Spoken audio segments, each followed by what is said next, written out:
তোমাকে 30 মিনিট সময় দিলাম, এই 30 মিনিটের মধ্যে তোমাকে আমার সামনে চাই। তুমি তো জানো আমি কোথায় আছি।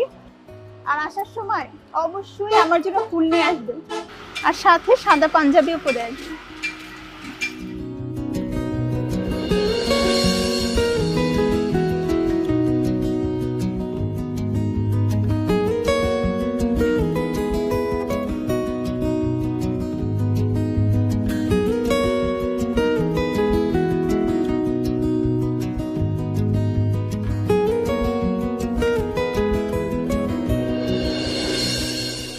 বাপরে বাপ, এভাবে ছেড় দিয়ে কেউ আসতে বলে? আর এই নাও তোমার ফুল। এভাবে ভালোবাসার মানুষকে কেউ ফুল দেয়? একটু রোমান্টিক ভাবে দাও না।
পড়ানোর পোস্ট দেখে তখন কি আমরা জানতাম আমরা দুজন দুজনকে এতটা ভালোবেসে ফেলবো?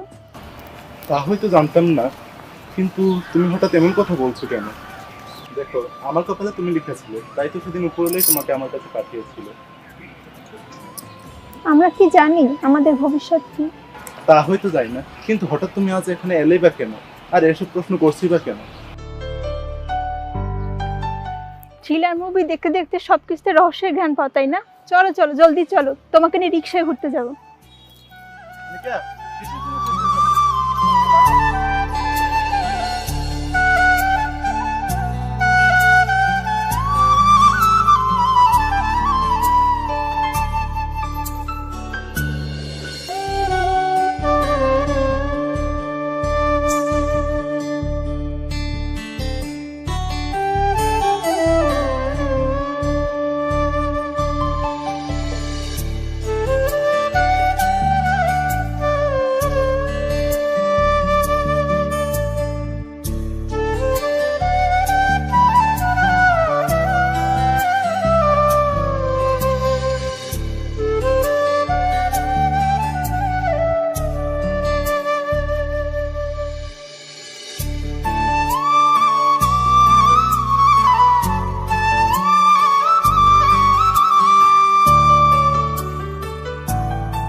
আনিকা, গত 4 ঘন্টা যাবত আমরা ঘুরতেছি, 3:11 বেজে গেছে। দেখো দুপুর করে বিকাল হয়ে গেছে, এখনো কি তোমার ক্ষুধা লাগেনি?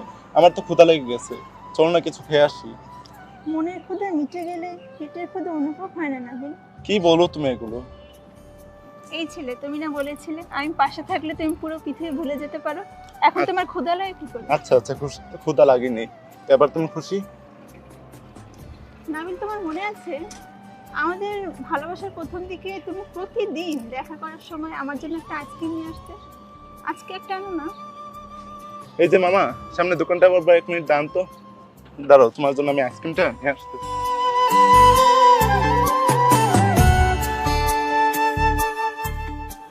আচ্ছা মামা, সামনে যান। আচ্ছা, এই নাও তোমার আইসক্রিম। তুমি খাইয়ে দাও না। ভালোবাসা মানুষের হাতে খেতে পারে যে কত আনন্দের, সেটা তুমি বুঝবে না। মাকে অনেক ভালোবাসতাম।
পার্কের অন্যতম বড় সাক্ষী হচ্ছে এই নদী।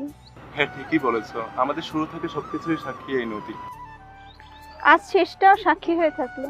মানে? আজ পর্যন্ত শেষটুকু সাক্ষী হয়ে থাকলো, এটাই বললাম। চলো না নদীর পাড় ধরে হাঁটি। তুমি তো জানো নদীর ঠান্ডা বাতাস, ঢেউয়ের শব্দ আর সাথে প্রিয়জনের ভরসার হাত আমার ভীষণ পছন্দ। চলো না।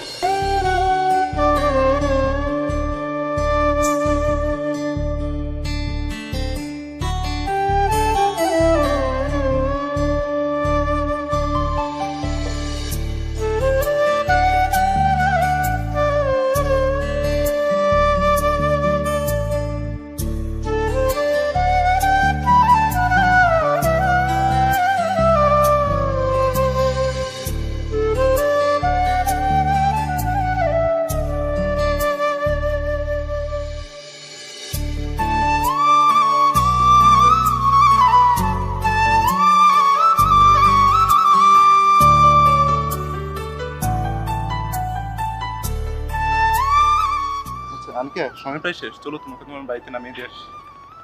সময় কেন শেষ হয় না বিন? সময় কেন অতিবাহিত হয়ে যায়? যদি সময়কে আটকে রাখতে পারতাম তাহলে সারা জীবন পাশাপাশি তোমাকে নিয়ে এভাবেই হেঁটে চলতাম। আমি তো কিছুই বুঝতেছি না, তুমি কি বলতে চাইছো, একটু বুঝিয়ে বলো আমাকে। নাবিল, সব সম্পর্কেরই শেষ হয়, কোনোটা মৃত্যুতে, কোনোটা বিচ্ছেদে। কিন্তু শেষটা কজনই বা সুন্দর করতে পারে বলো? আমি সে ভাগ্যবতী যে তার সম্পর্কের সুন্দর শেষটা নিজ চোখে দেখলাম এবং বিভিন্ন রঙে রাঙালাম। শেষ মানে? তুমি কি মজা করতেছো আমার সাথে? শেষ তো গতকালই হয়ে গেছে, আমি শুধু শেষটা সুন্দর করলাম। গতকাল তোমাকে 166টা কল দিয়েছিলাম, তুমি একটা কলও রিসিভ করোনি। এমনকি ব্যাক পর্যন্ত করনি। আমার কালকে বিকালে একটা ফুটবল খেলা ছিল। তাছাড়া তোমার সাথে কিছু ঝগড়ার কারণে আমি পরে আর ফোন ব্যাক করি নাই। হ্যাঁ, কিন্তু কি হয়েছে, এতগুলো ফোন কেন দিলা? হ্যাঁ, কিছু কি হয়েছে? গতকাল যখন তুমি ফুটবল জিতে উল্লাস করছিলে, তখন আমার বাড়িতে বিয়ের উল্লাস চলছিল। তোমার আর আমার সম্পর্ক বাবা কোনোদিনও মেনে নেয়নি। গতকাল শুক্রবার হঠাৎই ছেলেপক্ষ দেখতে আসে, কিন্তু বাবার প্ল্যান ছিল ভিন্ন।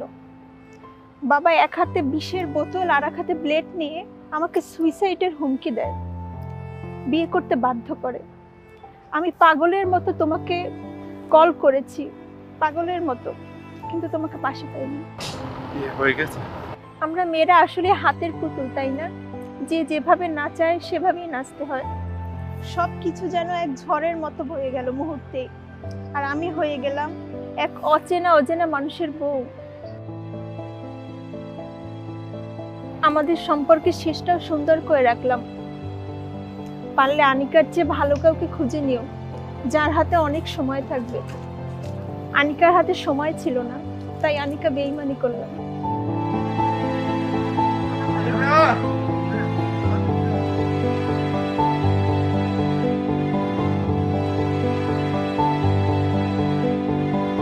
এভাবে ডেকো না, আমি নিজেকে সামলাতে পারবো না। আসলে ভালোবাসা হচ্ছে একটা ক্ষত, যে ভালোবাসে তাকে সারা জীবন এভাবে ক্ষত পুষে রাখতে হয়। আমি সারা জীবন তোমার এই ভালোবাসার ক্ষত পুষে যাব নাবিল।